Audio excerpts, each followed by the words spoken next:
Hello, my friends. Happy Wednesday morning, early August 2021. It's a good day. I don't know if you've been following the Olympics, but Canada has a gold medal in the 200 meter.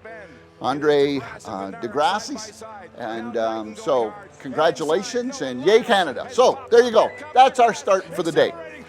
Now, I want to say thank you to all those who got involved in the little survey that Pastor John put out about naming or branding this midweek connection. And so the bottom line is the new term will be Fuel for the Soul. So it'll include things from the church, some updates, and also the reality of a devotional connection with you. So thank you for joining again today. Thanks for giving us a couple of minutes just to connect midweek, and I hope it'll be an inspiration to you. Well, today, the word that comes to mind is longevity. Longevity.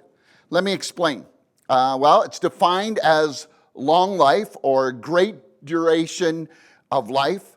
And today, the focus would be to zero in on long marriage. The vows were taken 70 years ago. They're still together. They're celebrating today. Here's a picture of them. Meet my Uncle Ronald Lofthouse and Aunt Marjorie. Delightful people. Love them dearly.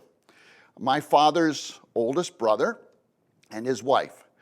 1951, these two young people were wed. Enjoy that picture. Now, 70 years later, they're celebrating. 3 children, Beth, John, Rob, Mary, Bonnie, Jeff, 7 grandchildren, and 10 great-grandchildren. What an incredible example of commitment and faithfulness to one another. The bar is set pretty high at 70 years. A pastoral couple served well in the BIC church for approximately 55 years. Saskatchewan, Kitchener, Kirkland Lake, Boyle, in Wellandport, in the U.S., in Welland. Today, we do a shout out to Ron and Marjorie Lofthouse. Happy anniversary, Uncle Ronald, Aunt Marjorie. We're proud of you. Today, they reside in Port Colborne at the Gilead Manor, surrounded by many friends. What an honor to do this shout out. Love you both, love you much, and congratulations, and thank you for a wonderful example. Now, speaking of longevity, I want to segue into a devotional thought with that idea. I think of the statement I heard as a young man concerning my faith in Jesus. The individual said, Brian, this is a marathon, not a sprint. This is a marathon, not a sprint.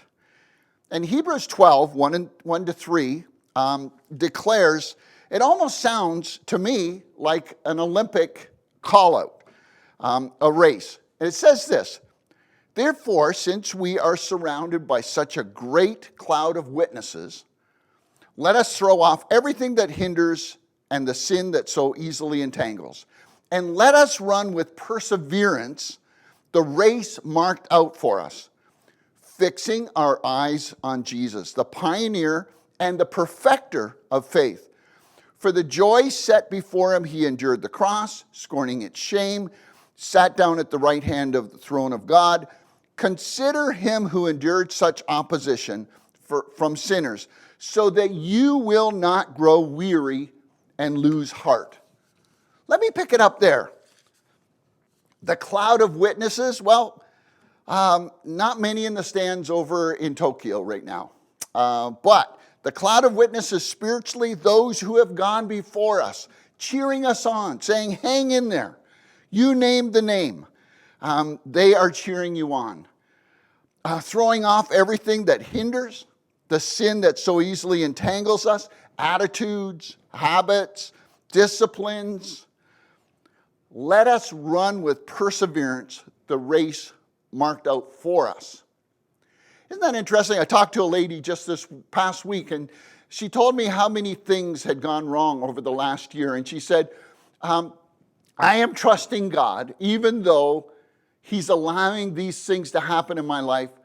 There must be something that I need to learn, but my heart is broken, but I'm going to persevere. Let us run with perseverance the race marked out for us. I don't know if you know this story, but back in 1980, a lady by the name of Rosie Vivas, a Cuban-American fraudster, she was declared the winner at a female category for the Boston Marathon, 1980, only to have her medallion, her championship, stripped away 8 days later when it was discovered that she had not run the entire course. April 21, 1980, fastest time in Boston Marathon history for ladies, but to be discovered she had entered the race 1/2 mile before the finish. Some say she ran some, used the subway some, and then emerged to finish the race. Wow, 42 kilometers, long distance marathon. The race marked out for us. Not cheating, but running the race marked out for us. God has a plan. We trust Him. Are you hanging in there? Interesting fact about the Boston Marathon. It's the oldest annual marathon in the world, but they're known for Heartbreak Hill. What's that mean? After a runner has run 32 kilometers, I'm using the Canadian terms, the metric, they hit a 600-meter ascent up 88 feet, hitting a wall. But there are so many more kilometers to run in the race after that hill. Sound familiar in our walk with Christ? Anyone ever hit Heartbreak Hill in your spiritual faith journey? One after another, issue after issue, sadness after sadness, detours, speed bumps, and you hit the wall. My friends, it's a marathon. It's not a sprint. Totally believe you couldn't handle any other bad news, but alas, more bad news. Now I go back to Hebrews, and I think we've got an idea of what the Lord wants us to know. Like never before when we face those challenges, verse 2 says, fix your eyes on Jesus. Fix your eyes on Jesus and consider Him who endured such opposition. Why? So that you will not grow weary and lose heart. So you will not grow weary and lose heart. My word of inspiration to you, my fuel for the soul today for you, would be that you would not lose heart. If some of you are running the journey and you're doing great, praise the Lord. Enjoy the journey.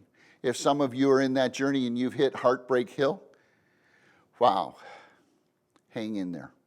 Stay focused. Perseverance, longevity, keeping on. Are you losing heart? Have you hit that Heartbreak Hill? Have you hit the wall? At work, in your marriage, in relationships, in life in general? How about spiritually speaking? Have you hit that wall? Turn your eyes back on Jesus. He is the author and the finisher, the perfecter of our faith. Get your eyes on Him. My friends, stay strong. Stay strong. These are good days. We're learning lots. We're growing lots. But if you're at a moment where you're finding a challenge, get your eyes back on Jesus. Take time, set space aside, get focused, and get back in the game. It's a marathon, not a sprint. God bless you. Have an awesome, and beautiful day. Oh, one last thought. I don't have any pictures, but I'm going to say congratulations to Josh and Jessica Parton on the birth of their third child, which I was told was happening this morning at 8 a.m. We'll have more pictures and information for you another time. God bless. Have an awesome week.